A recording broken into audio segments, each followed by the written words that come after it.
오늘 우리에게 주시는 하나님 말씀은 마태복음 10장 1절에서 15절까지의 말씀입니다. 예수께서 그의 12제자를 부르사 더러운 귀신을 쫓아내며 모든 병과 모든 약한 것을 고치는 권능을 주시니라. 12사도의 이름은 이러하니 베드로라 하는 시몬을 비롯하여 그의 형제 안드레와 세베대의 아들 야고보와 그의 형제 요한, 빌립과 바돌로메, 도마와 세리마테, 알페오의 아들 야고보와 다데오, 가나나인 시몬 및 가룟 유다, 곧 예수를 판자라. 예수께서 이 12를 내보내시며 명하여 이르시되 이방인의 길로도 가지 말고 사마리아인의 고을에도 들어가지 말고 오히려 이스라엘 집에 잃어버린 양에게로 가라. 가면서 전파하여 말하되 천국이 가까이 왔다 하고 병든 자를 고치며 죽은 자를 살리며 나병한 자를 깨끗하게 하며 귀신을 쫓아내되 너희가 거저 받았으니 거저 주라. 너희 전대에 금이나 은이나 금을 가지지 말고 여행을 위하여 배낭이나 두버롯이나 신이나 지팡이를 가지지 말라. 이는 일꾼이 자기의 먹을 것 받는 것이 마땅하니라. 어떤 성이나 마을에 들어가든지 그 중에 합당한 자를 찾아내어 너희가 떠나기까지 거기서 머물라. 또 그 집에 들어가면서 평안하기를 빌라. 그 집이 이에 합당하면 너희 빈 평안이 거기 임할 것이요 만일 합당하지 아니하면 그 평안이 너희에게 돌아올 것이니라. 누구든지 너희를 영접하지도 아니하고 너희 말을 듣지도 아니하거든 그 집이나 성에서 나가 너희 발의 먼지를 떨어버리라. 내가 진실로 너희에게 이르노니 심판날에 소돔과 고모라 땅이 그 성보다 견디기 쉬우리라. 아멘. 오늘 제목은 복음 거저주기라는 제목으로 함께 말씀 나누기 원합니다. 오늘은 우리 하늘숲교회가 처음으로 맞는 추수감사주일입니다. 많은 추수감사주일을 아마 저와 여러분들이 지냈을 것이라고 생각합니다. 그럼에도 우리 하늘숲교회가 맞는 첫 번째 추수감사주일이 참 특별하고 또 감사합니다. 코로나로 인해서 많은 어려움들이 있었지만 여기까지 우리를 인도하신 하나님께 감사와 영광을 돌려드립니다. 우리가 추수감사주일하면 떠오르는 추억들이 하나쯤은 있으리라고 생각합니다. 교회에서는 가을에 추수학을 감사하면서 하나님 앞에 푸짐하게 차려놓고 예배를 드리는 전통이 있었습니다. 아마 저희가 더 어렸을 때는 더 그런 문화들이 있었던 것 같습니다. 물론 현대사회에는 잘 맞지 않는 면도 있지만은 우리의 마음만큼은 그러한 감사로 넉넉해지기를 소망합니다. 이 추수감사주일 아침에 우리에게 주시는 본문이 매우 의미심장하다고 생각이 들었습니다. 본문은 하나님 나라 추수에 대한 본문이기 때문에 그렇습니다.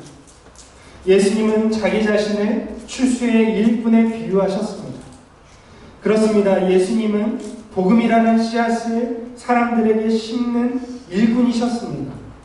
누구든지 복음의 씨앗이 열매 맺는 자는 하나님 나라에 들어갈 수 있도록 예수님은 열심히 추수의 일꾼이 되어서 씨앗을 심으셨습니다. 여러분, 이것이 바로 하나님의 추수의 과정입니다. 예수 그리스도의 복음의 씨앗은 이미 사람들 가운데 심겨졌고 또 복음의 열매를 추수하는 때가 이르게 된 것입니다. 그래서 성경은 지금 이 시대를 추수의 시대라고 이야기하고 있습니다. 오늘 본문의 예수님은 이 추수를 위해 12제자를 특별히 세우시고 그들에게 이 추수의 일을 맡기셨습니다. 예수님은 이 추수의 일을 무작정 제자들에게 떠넘긴 것이 아니라 제자들에게 권능을 주시고 가야 할 곳과 전파해야 될 내용과 해야 할 규칙들에 대해서 자세하고 분명하게 말씀하셨습니다. 오늘 말씀을 통해서 제자들에게 맡기신 추수의 일을 어떻게 감당해야 하는지에 대해서 함께 살펴보도록 하겠습니다. 먼저 예수님은 12제자를 부르시고 그들에게 추수의 일을 맡기시기 위해서 먼저 제자들에게 권능을 베풀어 주셨습니다. 권능을 나눠주셨다라고 성경은 기록하고 있습니다. 예수님은 제자들에게 더러운 귀신을 쫓아내며 모든 병과 모든 약한 것을 고치는 권능을 주셨습니다. 여러분, 어째서 예수님이 제자들에게 권능을 주셨을까요? 여러분, 귀신을 내쫓고 병을 고치는 능력이 있다면 사람들의 이목을 끌 수 있고 사람들의 환심을 살 수 있을 것입니다. 그러나 예수님은 그런 목적으로서 권능을 주신 것이 아닙니다. 만약 예수님께서 사람들의 이목을 끌고 사람들의 환심을 사라고 만일 이러한 놀라운 권능을 주셨다면 이 권능은 그저 약장수가 약을 팔기 전에 보여주는 차력쇼와 다를 바가 없는 것이죠.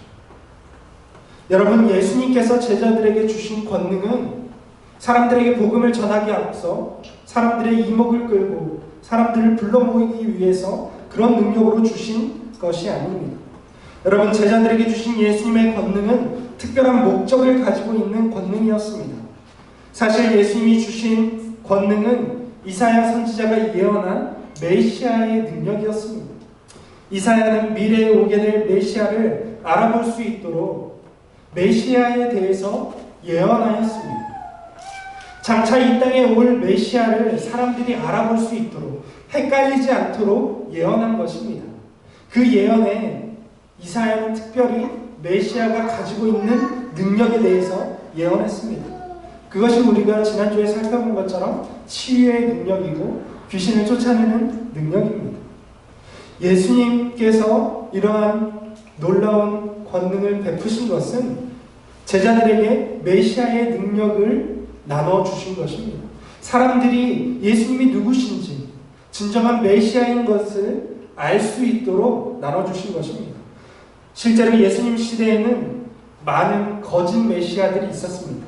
스스로를 메시아라고 칭하는 거짓된 메시아들이 있었습니다. 어째서 자기를 메시아로 칭했는가? 당시에 스스로를 메시아라고 칭하는 자칭 메시아들은 로마에 대항하거나 반란을 일으키려는 사람들이었습니다. 그래서 자기가 메시아로서 이스라엘의 왕권을 쥐어서 다스리고자 했던 것입니다. 그런데 예수님은 스스로를 메시아라고 칭하지 않으셨습니다. 오히려 예수님은 메시아의 능력을 통해서 자신을 증명하셨고 메시아에 대한 검증을 피하지 않으셨다는 것입니다.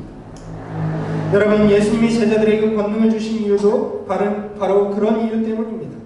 예수님은 제자들이 전하는 복음이 진실이고 예수님이 메시아라는 사실을 증명하기 위해서 제자들에게 권능을 주셨던 것입니다. 제자들은 메시아의 권능을 가지고 메시아의 시대가 이르렀다는 것을 전파했습니다. 여러분, 이것으로 인해서 제자들이 가지고 있는 권능으로 인해서 예수님의 복음은 누구도 의심할 수 없는 것이 되었습니다. 그렇기 때문에 예수님의 복음은 진리로서 전파될 수 있었다라는 것입니다. 그래서 예수님은 제자들에게 이러한 귀신을 쫓아내고 병을 고치는 권능을 나눠주신 것입니다. 권능을 주신 예수님은 12제자들에게 가야 할 곳도 지정해 주셨습니다. 여러분, 예수님은 그냥 나가서 알아서 너희가 복음을 전해라 이렇게 말씀하신 것이 아니라 제자들에게 어디로 가야 할지 가야 할 곳도 지정해 주셨습니다. 여러분, 5절 말씀에 보면 이방인의 길로도 가지 말고 사마리아인의 고을에도 들어가지 말라고 말씀하십니다. 그러면서 어디로 가야 하는가? 이스라엘 집에 잃어버린 양에게 가라고 목적지를 정해 주셨습니다. 그런데 우리가 이 말씀을 보면 마치 예수님께서 이방인과 사마리아인들에게 복음을 전하지 못하게 하시는 것처럼 느껴집니다. 이스라엘 민족에게만 예수님께서 복음을 전하라고 하시는 것처럼 들려집니다. 여러분, 이방인과 사마리아인들에게도 복음은 반드시 필요합니다. 그런데 어째서 예수님은 제자들을 보내시면서 이스라엘 집의 어린 양에게로만 가라고 말씀하셨을까요? 여러분, 예수님께서 12제자를 보내시면서 이스라엘 민족, 자기의 백성에게 가라고 하신 데에는 이유와 목적이 있습니다. 이스라엘 민족은 성경을 통해서 메시아의 시대가 온다는 것을 알고 기다리고 있던 민족이었기 때문에 그렇습니다. 여러분, 이스라엘 민족은 성경을 통해서, 선지자의 예언을 통해서 메시아를 검증할 수 있는 수단도 가지고 있었습니다. 그래서 예수님은 메시아를 알아볼 수 있는 이스라엘 민족에게로 제자들을 먼저 파송하신 것입니다. 예수께서 메시아로서 하나님의 나라를 이 땅에 가져왔다라는 사실을 이스라엘 백성으로부터 알리기를 원하셨기 때문입니다. 이방인이나 사마리아인들을 외면하신 것이 아니라 먼저 이스라엘 백성들이 메시아의 출현을 알고 증거할 수 있도록 이스라엘 백성들에게 먼저 보내신 것입니다. 그런데 예수님은 제자들을 이스라엘 백성에게 보내시면서 또 전파할 내용도 가르쳐 주셨습니다. 여러분, 얼마나 예수님이 정확하게 복음을 전하고 있는지 우리가 알 수 있습니다. 여러분, 제자들에게 메시아의 권능을 주셨고 어디로 가야 할지도 말씀하셨고 무엇을 전해야 할지도 오늘 말씀하고 있습니다. 제자들에게 예수님께서 전파하라고 주신 말씀이 무엇입니까? 7절 말씀을 보면 천국이 가까이 왔다라는 소식입니다. 여러분, 천국이 가까이 왔다라는 말은 잘 이해가 되지 않습니다. 어째서 그렇습니까? 여러분, 우리가 아는 것처럼 천국은 어떠한 장소적인 개념이 아닙니다. 천국은 무엇입니까?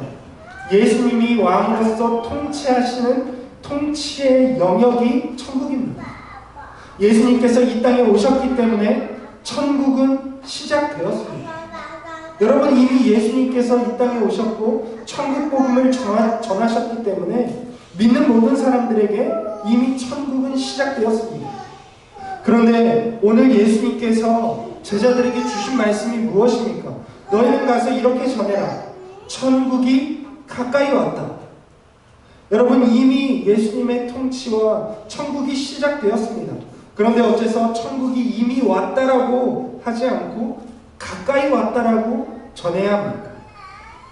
여러분, 천국이 가까이 왔다라는 것은 매우 특별한 의미가 담겨있는 말입니다. 사람들을 부르는 말입니다. 여러분, 예수님이 가까이 왔다라는 것이 아니라 예수님이 이미 오셨는데 천국이 가까이 왔다라는 말은 천국이 시작됐기 때문에 누구든지 예수 그리스도로 말미암아 시작된 천국에 들어갈 수 있게 되었다라는 의미입니다. 여러분, 예수님이 천국을 이미 시작하셨지만, 하나님 나라를 시작하셨지만 들어가는 것은 사람들에게 있는 문제입니다. 사람들에게 남아있는 문제죠. 어떤 사람은 예수님을 믿고 천국에 들어갈 수도 있습니다. 그러나 어떤 사람들은 예수님이 전하신 복음을 믿지 않고 천국에 들어가지 않을 수도 있는 것입니다. 그렇기 때문에 예수님은 제자들에게 천국이 가까이 왔다라고 전하라고 말씀하셨던 것입니다. 여러분, 복음은 하나님 나라로 초청하는 것입니다. 하나님 나라 왕이신 예수님을 믿음으로써 하나님 나라 백성이 되라는 것, 그것이 예수님이 전파하신 복음의, 제자들에게 주신 복음의 내용이었다라는 것입니다. 여러분, 그렇습니다. 천국이 가까이 왔다라는 것은 이미 시작된 하나님 나라에 초청하는 말이었다는 것입니다. 천국이 가까이 왔으니 예수 그리스도를 믿고 우리의 구원자이신 메시아이신 예수를 믿고 하나님 나라에 들어가라는 초청인 것입니다. 여러분, 그렇습니다. 복음의 전파는 이것입니다. 하나님 나라에 들어가자고 초청하는 것이 복음의 전파라는 사실입니다. 여러분, 그것이 우리의 전도의 내용이 되어야 할 줄로 믿습니다. 그런데 여기에서 예수님은 특별히 제자들을 경고하고 있습니다. 여러분, 예수님께서는 이미 제자들에게 권능을 주셨고 제자들이 가야 할 곳을 가르쳐 주셨고 전파해야 될 말을 가르쳐 주셨습니다. 그런데 예수님은 그것보다 제자들을 더 강력하게 경고하고 있는 말씀이 있습니다. 그것이 무엇이냐면 너희가 복음을 전할 때에 대가를 받지 말라는 것입니다. 여러분, 예수님은 복음을 거저주라고 말씀하고 있습니다.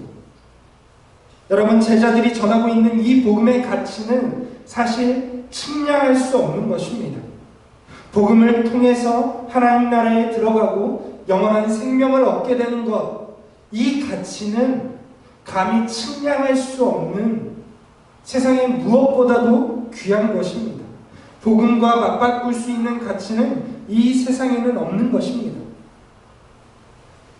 이 귀한 것을 전하는 제자들에게 예수님은 엄히 경고하기를 너희는 그 귀한 것을 거저주라고 말씀하십니다. 그 복음에 대한 대가를 받지 말라고 말씀하십니다. 이 큰 구원을 거저주는 것이 기독교의 신앙입니다. 여러분, 기독교의 신앙은 구원의 대가를 요구하는 것이 아닙니다. 여러분, 그런데 이단들의 놀라운 특징이 무엇입니까? 여러분, 이단들은 자기들만의 복음을 전하면서 그 구원과 복음의 대가를 반드시 요구한다라는 특징이 있습니다. 여러분, 이단들을 보면 어떻습니까? 이단들은 무조건 헌금을 강조합니다. 이렇게 큰 구원을 받았는데 어떻게 맨입으로 구원받을 수 있느냐? 여러분, 이런 말을 하는 교회는 아무리 정통 교단에 속했다 할지라도 이단에 불과합니다. 여러분, 성경은 어디에도 복음에 대한 대가를 이야기하고 있지 않습니다. 여러분, 구원에 대한 대가를 이야기하지 않고 있습니다. 구원을 어떻게 받을 수 있습니까? 구원은 반드시 거저 받을 수밖에 없습니다. 여러분, 누군가가 구원을 대가를 지불하고 받고자 해도 결코 대가를 지불할 수도 없습니다.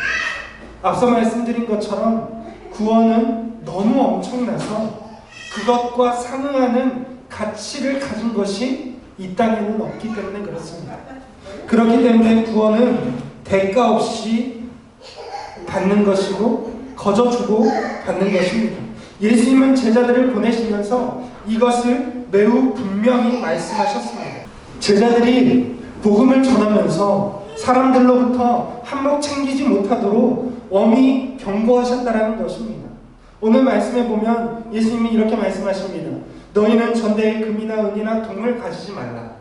여행을 위하여서도 배낭이나 두벌옷이나 신이나 지팡이를 가지지 말라.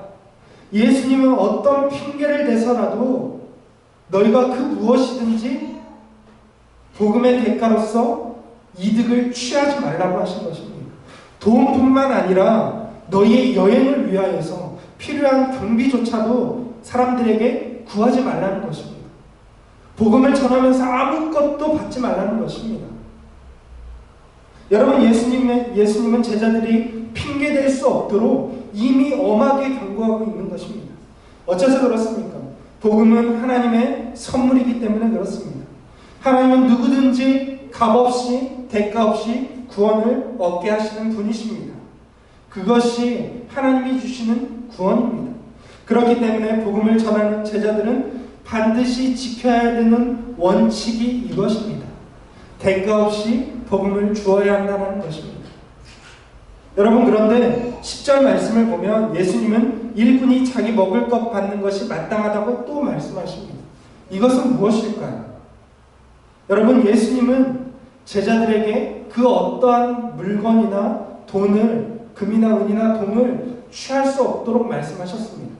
그러나 예수님은 한 가지, 너희의 먹을 것, 그것과 또 너희가 쉴 수 있는 처소, 두 가지에 대해서는 사람들의 대접을 받을 수 있도록 하셨습니다. 여러분, 아무런 복음에 대한 대가를 받지 못하게 하셨지만 그들이 먹고 잘 수 있어야 되기 때문에 그것까지 금하지는 않으셨습니다. 여러분, 그렇기 때문에 예수님의 제자들이 복음을 전하면서 얻을 수 있었던 것은 자기들의 일용할 양식과 또 그 밤을 보낼 수 있는 처소뿐이었다라는 것입니다. 여러분, 그러면 이것은 좋은 것일까요?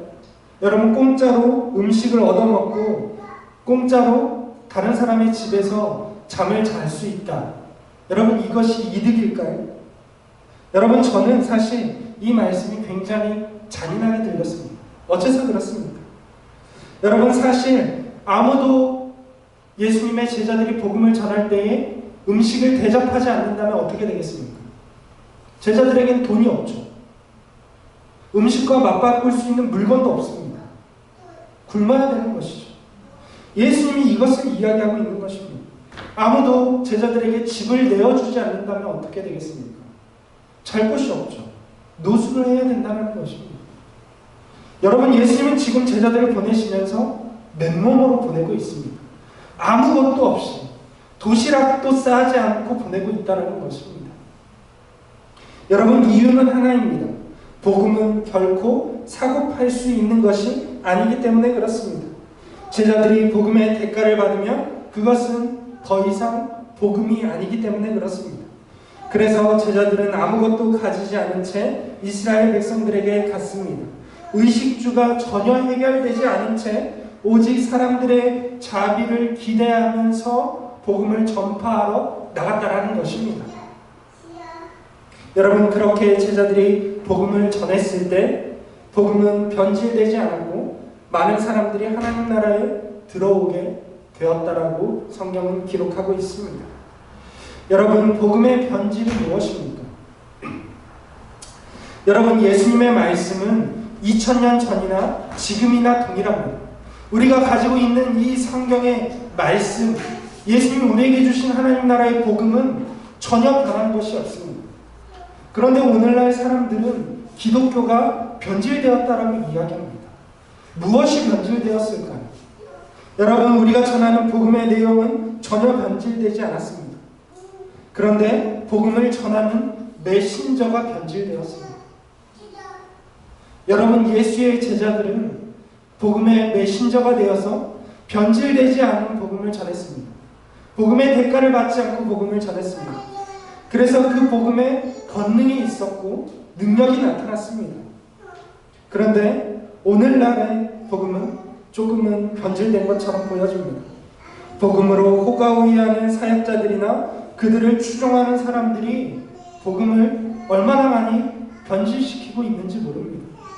여러분, 우리가 어째서 종교개혁을 일으켰습니까? 1500년대에 종교개혁자들이 종교개혁을 일으킨 이유가 무엇이었습니까? 당시에 성직자들이었던 사제들이 종교적으로 타락했기 때문에 그렇습니다. 그들이 변질되어서 복음의 대가를 구했기 때문에 면죄부를 팔았고 사람들로부터 구원의 대가를 요구했기 때문에 종교개혁이 일어났던 것입니다. 여러분, 그렇습니다. 복음은 대가 없이 전해져야 하는 것입니다. 복음은 거저주는 것입니다. 복음의 대가를 받기 시작한다면 그것은 더 이상 복음이 아니라 한낱 종교에 불과하게 되는 것입니다. 여러분, 그런데 이 복음을 거저주기 위해서는 아무런 노력이나 아무런 희생 없이 복음을 거저줄 수는 없습니다.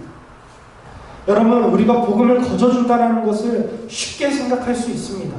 내가 거저받았으니까 그냥 거저주면 되지. 여러분, 그렇습니까? 여러분, 복음을 거저주기 위해서는 반드시 희생이 따른다는 것입니다. 여러분, 제자들은 어땠습니까? 복음을 거저주기 위해서 제자들은 희생을 감수했습니다. 아무것도 가지지 않은 채 맨몸으로써 이스라엘 백성들에게 나가야만 했습니다. 여러분, 예수님께서도 우리에게 복음을 거저주시기 위해서 십자가에서 자신을 희생하셨습니다. 여러분, 그렇습니다. 복음을 거저준다는 것은 복음을 거저주는 자에게 희생을 요구하는 일입니다.